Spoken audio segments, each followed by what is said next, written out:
प्रशांत शर्मा रफ्तार न्यूज़ से। अभी हमारे सामने एक ऐसी हस्ती बैठी हुई है जिसका अगर परिचय का कोई मोहताज नहीं है। अभी हमारे सामने रंजन भैया बैठे हुए हैं, आइए इनसे बातें करते हैं, कुछ इनके बारे में जानते हैं। भाई साहब का जन्म 1981 में हुआ, तब से जन्म के बाद से ये कैसे राजनीति में कूदे, कैसे इन्होंने राजनीति में अपना माहौल बनाया, आइए इनके ही वाणी से सुनते हैं। भाई साहब अपना पहले तो आपको बहुत बहुत धन्यवाद हमारे चैनल में आने के लिए। प्रशांत जी आपका बहुत बहुत धन्यवाद। मैं आपके चैनल के माध्यम से आपका, आपकी पूरी टीम का, आपके सभी दर्शकों का आभार व्यक्त करना चाहता हूँ कि आपने मुझे ये आपके प्लेटफॉर्म पे बैठने का मौका दिया। और भाई साहब जैसा कि 1981 में आपका जन्म हुआ, उसके बाद राजनीति बच्चा पढ़ता है, उसके बाद आप राजनीति में कूदे, क्या सोच कर कूदे? प्रशांत जी मेरा जन्म 18 अक्टूबर 1981 को हुआ, विजयदशमी का दिन था। और उसके बाद मेरी शिक्षा जो है वो गवर्नमेंट स्कूल में हुई, क्योंकि मेरे पिताजी गवर्नमेंट जॉब में थे, सरकारी सर्विस में थे रेवेन्यू डिपार्टमेंट में। तो और बहुत ही निचले तबके के परिवार से हमारा फैमिली बैकग्राउंड कोई ऐसा नहीं कि हम लोग लग्जरी लाइफ से बिलोंग करते हैं, क्योंकि मेरे घर में मेरे पिताजी को पहले वो ऐसे व्यक्ति जिन्हें सरकारी नौकरी मिली थी। तो इस नाते उन्होंने हर व्यक्ति चाहता है कि मैं अपने बच्चों को अच्छी शिक्षा दूँ, अच्छा माहौल दूँ। इस नाते उन्होंने मेरा एडमिशन कॉन्वेंट स्कूल में करवाया। तो प्रारंभिक शिक्षा दीक्षा मेरी कॉन्वेंट में हुई और 97-98 में मैं ABVP से जुड़ा। और उसी समय से जो महाविद्यालय के चुनाव होते हैं उसमें ABVP के पैनल से प्रत्याशी होते हैं। तो 97 से ABVP से हम जुड़ गए और तब से हमने लगभग 5-6 साल, यानी आप 2002-03 तक ABVP में हमने काम किया, दायित्व पर भी रहे जिले के। उसके बाद में संघ की तरफ रुझान हुआ, जब थोड़ा सा व्यस्त हुए, समझदार हुए, चीज़ों को समझा जाना, तो संघ से जुड़ा हो गया। फिर छात्र राजनीति में आ गए और महामंत्री का चुनाव लड़ा गया 2006 में, पूरी आ गया। और इसी के साथ इसी तरीके से राजनीति में धीरे धीरे कदम दर कदम हम लोग बढ़ते रहे। और आने का उसके पीछे कोई मकसद नहीं था, बस इच्छा ये रहती थी, क्योंकि हम लोग अच्छी पढ़ाई लिखाई थी, अच्छा बैकग्राउंड था, पढ़ाई लिखाई एकेडमिक अच्छा रहा, मैं फर्स्ट डिवीजन रहे। तो ये मन में ज़रूर इच्छा थी कि जो काम हम लोग देखते थे ना कि राजनीति में जो लोग पदों पे बैठे हैं वो लोग कैसे काम कर रहे हैं, तो जब उनके काम देखते थे समाज में तो हमें लगता था कि यार ये तो कुछ नहीं कर रहे हैं, इनको तो ऐसे करना चाहिए। जैसे आपने स्टेडियम के बाहर बैठते हैं तो आपको लगता है कि छक्का सचिन को ऐसे मारना चाहिए। जैसे कि देखते हैं राजनीति में अंकुड़ा टेक भी आ जाते हैं, पार्षद ही लड़ गए, विधायक ही लड़ गए, लेकिन अगर आपकी शिक्षा की बात करें, योग्यता की बात करें, तो आपकी योग्यता क्या है?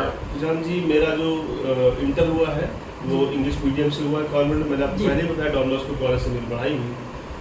हालांकि मेरे अन्य जो भाई बहन हैं वो सब विद्या मंदिर में पढ़े हैं, लेकिन मेरा जो पहला बेटा था घर का, तो मुझे पिताजी ने कॉन्वेंट में पढ़ाया। उसके बाद जैसी स्थितियाँ रही वैसा कराया होगा। उसके बाद में मैं BSc से मैथमेटिक्स से मैंने BSc की ग्रेजुएशन किया। फिर मैंने उससे एंशिएंट हिस्ट्री से MA किया है, मास्टर ऑफ आर्ट्स किया है। मैंने BEd भी किया, बैचलर ऑफ एजुकेशन, MAd भी किया, मास्टर ऑफ एजुकेशन, LLB भी किया। और LLB और BEd को छोड़ के मेरा सारा फर्स्ट डिवीज़न है थ्रो। और LLB में 1% से मेरा फर्स्ट डिवीज़न रुका था, क्योंकि उस समय हम लोग छात्र राजनीति में आ चुके थे, तो पढ़ाई को उतना समय नहीं दे पा रहे थे। इस साथ 1% से वहाँ फर्स्ट डिवीज़न रह गया, 9%, 59% था हमारा। और MAd में भी फर्स्ट डिवीजन में। अगर बात करें राजनीति के अंदर यदि आप जा चुके हैं, उसके बाद आगे क्या कदम रखने वाले हैं राजनीति में, उसके बारे में क्या कहेंगे? प्रशांत जी राजनीति में आने का जो मैं जिस तरीके से सक्रिय हूँ, तो सक्रियता का विशेष कारण सिर्फ ये है कि मैं चाहता हूँ कि हमारे समाज में जो लोग जो गरीब हैं, जो पीड़ित हैं, जो दलित हैं, जो पिछड़े हैं, जिनकी आवाज़ जहाँ उनके अधिकार उनको मिलने चाहिए वहाँ तक नहीं पहुँचती, या वो लोग जो जिम्मेदार पदों पे बैठे हैं वो अपने दायित्वों का निर्वहन नहीं करते, उनकी आवाज़ में बनूं। मैं चाहता हूं कि जो लोग खुद से बोल नहीं सकते, अपनी आवाज़ अपने अधिकारों के लिए, अपने हितों के लिए उठा नहीं सकते, उनकी आवाज़ उनका ये बेटा हो, उनके हितों का संरक्षण कैसे हो ये मैं सुनिश्चित करूँ। इसलिए मेरा राजनीति में अभी आपने बोला कि अखिल भारतीय विद्यार्थी परिषद में रह चुके हैं आप, और अभी 2-4 दिन पहले अखिल भारतीय विद्यार्थी परिषद की छात्र संघ में लाठीचार्ज हुई थी SRMU में डिग्री को लेकर के, उस पर आप क्या कहेंगे? जी पहली बात तो बहुत दुखद घटना थी जी, ऐसा तो इतिहास में कभी नहीं हुआ जी। ABVP के छात्रों के ऊपर लाठीचार्ज अपनी ही सरकार, भाजपा सरकार के तहत हो, ये तो बहुत निंदनीय कार्य था, बहुत निंदनीय घटना थी, इसकी मैं जितने कठोर शब्दों में निंदा करूँ कम है, वो बहुत गलत हुआ। लेकिन अब मैं ये समझता हूँ कि इसके लिए कहीं ना कहीं सरकार के ऊपर दोष जरूर आता है। मैं भले सरकार का कार्यकर्ता हूँ, पार्टी कार्यकर्ता हूँ, लेकिन मैं खुले मुक्त वचनों से ये कहना चाहता हूँ कि अगर AUD के छात्रों के ऊपर लाठीचार्ज हुआ है तो वो निंदनीय है, गलत है, सरकार इसमें दोषी है, क्योंकि उनकी मांगे जायज़ थी। अगर आप मुझे बताएं कि SRMU यूनिवर्सिटी का जो मान्यता उन्होंने जिसकी वो डिग्री दे रहे थे उसकी मान्यता उनकी खत्म हो चुकी है जी, उसके बाद भी वो डिग्री पे डिग्री जारी करते जा रहे हैं। 3-3, 4 साल बच्चों का भविष्य बर्बाद हुआ, अब इसका कौन जिम्मेदार है? आप यूनिवर्सिटी या सरकार के नाते बहुत ज़्यादा ये कर सकते हैं कि उनका जो फीस आपने लिया वो वापस कर सकते हैं, लेकिन क्या आप उनके 3 या 4 साल बर्बाद हुए वापस कर सकते हैं? जी। किसी की उम्र का वो पढ़ावा आपने क्या लगता है कि जो बच्चों ने जंग लड़ी, युद्ध लड़े, न मालूम कितने बच्चे उसमें घायल हुए, उनको न्याय मिलना चाहिए या नहीं?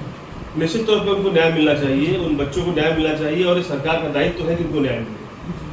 मैं सरकार से अपील करता हूँ कि जो भी उचित कार्रवाई, हालांकि सरकार ने कार्रवाई करी, ऐसा नहीं, SRMU को भी नोटिस जारी किया है और कार्रवाई उसमें हो रही है, लेकिन मेरा ये मानना है कि इसको हम दूसरे तरीके से भी कर सकते हैं। जैसे जिस संस्थान की मान्यता नहीं है वो उसके बाद भी संचालित हो रहा है, ये बहुत दुर्भाग्यपूर्ण है।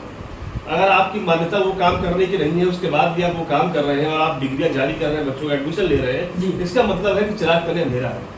और सुनने में तो मुझे इन तथ्यों की जानकारी तो बहुत हद तक नहीं है, लेकिन जो सुनने में आया है कि जो हमारे संजय प्रसाद जी हैं, IAS हैं, मुख्यमंत्री जी के बड़े करीबी हैं, उनकी पत्नी वहाँ शायद उसमें स्टाफ में है, फैकल्टी में है, इस वजह से भी ये मामला इतना एग्रेवेट हुआ। अगर इस तरीके की भी बात है तो ये भी बहुत निंदनीय है और इसकी जांच। जैसा कि भाई साहब अभी आपने बताया कुछ देर पहले कि मैं एक जो है राजनीति इसलिए ज्वाइन किया कि मुझे जो लोग असहाय हैं, पिछड़े हैं, दलित लोग हैं, उनकी मदद करने के लिए।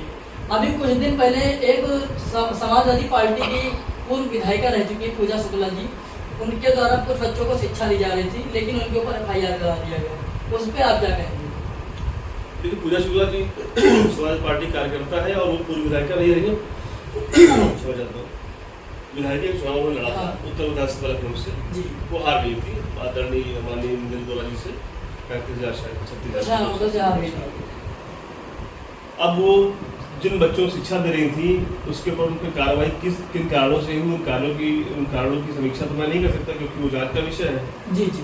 और अगर वो सही कर रही थी, उनके साथ में कार्रवाई हुई तो गलत है, और अगर वो कुछ उसकी शिक्षा की दीक्षा की आड़ में कुछ और कारक चल रहा था, मान लीजिए समाजवादी पार्टी जो कि आप जानते हैं मुस्लिम तुष्टिकरण की वाली पार्टी है जी, अगर उसकी आड़ में वो किसी को मुस्लिम शिक्षा दे रही हो या हिंदू समाज के बच्चों को बरगला करके मुस्लिम समाज की तरफ मोड़ने का प्रयास कर रही हो, धर्म परिवर्तन का कोई प्रयास कर रही हो, अगर इस प्रकार की कोई काम वो कर रही थी तो उनके ऊपर निश्चित तौर पर कार्रवाई होनी चाहिए जी।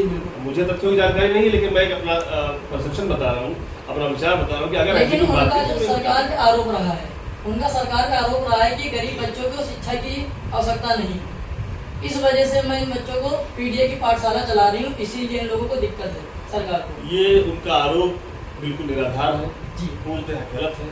वो ये कैसे कह सकते हैं कि सरकार ये चाहती है कि गरीब बच्चों को शिक्षा न मिले?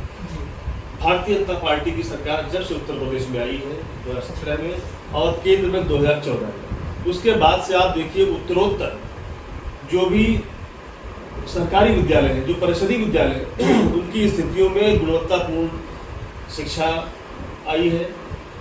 विद्यालयों की जो स्थिति, भौतिक स्थिति थी, उसमें एक आमूलचूल परिवर्तन हुआ है जी। जिन विद्यालयों में बच्चे टाटपट्टी में पढ़ा करते थे, हम लोगों ने वो दौर देखा, वो समय देखा, हम लोग चूँकि ग्रामीण क्षेत्र से बिलोंग करते हैं, ग्रामीण क्षेत्र का हमारा परिवेश है, बैकग्राउंड है, तो हमने गांव में देखा है कि बच्चे टाटपट्टी पढ़ते थे। आज के दौर में आप किसी भी विद्यालय में उत्तर प्रदेश में चले जाइए, बच्चों के लिए समुचित व्यवस्था, समुचित प्रबंध है, बैठने उठने का, उनके लिए बेंचें हैं, डेस्क है, बच्चों के लिए प्रॉपर कपड़े हैं, बच्चों के लिए खाने का प्रबंध है, पहले से एंडम चलता था, आज भी वही व्यवस्था है, जूता, मोजा, किताब, कॉपी, स्वेटर, शर्ट, पैंट, सब कुछ अवेलेबल है, सब कुछ उपलब्ध कराया है भारत सरकार, उत्तर प्रदेश सरकार के सम्मिलित रूप से उपलब्ध हुआ है। सबसे बड़ा काम क्या हुआ है, पहले ये पैसा जाता था स्कूलों के खाते में जी, उसके बाद उसमें बहुत सारी अनियमितताएं भी होती थी, बहुत सारी शिकायतें आती थी कि इतना पैसा आया, इतना गबन हो गया, इतना खर्च हुआ। माननीय प्रधानमंत्री जी की सरकार ने भारत में उत्तर प्रदेश में हमारे योगी जी की सरकार ने ये परिवर्तन किया है, बड़ा परिवर्तन किया है कि सारा जो फंड ट्रांसफर है वो डीबीटी के माध्यम से होता है। सरकार के खाते से पैसा सीधे उस बच्चे के खाते में जाता है जो लाभार्थी है, जिसको मिलना चाहिए। आज भी घोटाले का काम खत्म। आज भी कुछ विद्यालय देखने को मिलते हैं कि काफी विद्यालय जर्जर पड़े हुए हैं और उस जर्जर विद्यालय में बच्चे पढ़ाए जा रहे हैं। यदि वो विद्यालय किसी भी तरह का हादसे का शिकार होता है तो क्या लगता है उसका जिम्मेदार कौन?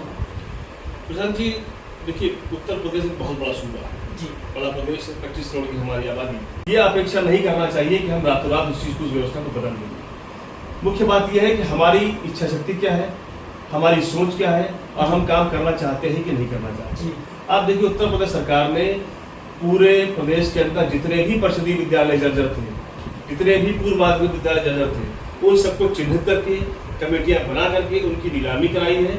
कुछ रह गए होंगे, मैं नहीं कहता कि सारा हो गया है, कुछ रह गए होंगे, उन पर भी कार्रवाई चले। मैं व्यक्तिगत रूप से जानता हूँ, मेरे बहुत सारे मेरे सहपाठी और मेरे मित्र इस समय कोई BSA है, कोई BO है, बड़े पदों में है, क्योंकि मेरी उससे वार्तालाप हुआ करती, तो मैं जानता हूँ, इस बात को बिल्कुल निश्चित तौर पर कह सकता हूँ कि जो भी जर्जर विद्यालय थे वो सब ध्वस्तीकरण करा के नवीन भवन बनाए गए हैं और जो रह गए होंगे उन पे 1-2 साल में पूरी तरह से कार्रवाइयाँ हो जाएंगी और वो सब नवीन हो जाएंगे। लेकिन अगर कहीं कोई हादसा होता है तो निश्चित तौर पर जिम्मेदार तो वही है जिसकी जिम्मेदारी है, तो जिम्मेदारी सरकार की है। तो वो ये तो नहीं चाहता कि कहीं बिल्डिंग गिर जाए, बच्चे को दब के खत्म हो जाए, कोई हादसा हो जाए, कोई नहीं चाहता, नाम चाहते, नाम सरकार चाहती है। लेकिन चूंकि एक प्रोसेस है, धीरे धीरे होगा और सारे विद्यालयों को खत्म डेमोलिश करके नए विद्यालय, नए भवन बनेंगे। उसी बीच अगर कोई घटना हो जाती है तो निश्चित तौर पर उसकी जिम्मेदारी सरकार की है। मैं उसको ओन करता हूँ, नहीं कहा कि सरकार की जिम्मेदारी नहीं है। अब ये चूंकि पूर्ववर्ती सरकारों ने अगर इस पर गति से काम किया होता तो आज स्थितियां नहीं होती, पर पहले तो काम नहीं किया। जब हमें जैसी स्थितियां मिली हम वैसा काम कर रहे हैं, तो अब चीजें बेहतर हैं और आगे ये आप देखिए 1 साल 2 साल 3 साल में सब बिल्कुल बढ़िया हो जाएगा, कोई इसमें समस्या नहीं। बहुत बहुत धन्यवाद रंजन पांडे जी, आपने हमको टाइम दिया। और इसी के साथ दोस्तों मैं जय हिंद करना चाहूँगा कि आगे भी इसी तरह हर शुक्रवार को हम नए नए हस्तियों से आपको मिलाते रहेंगे। हमारे चैनल से आप लोग बने रहें। इसी के साथ धन्यवाद।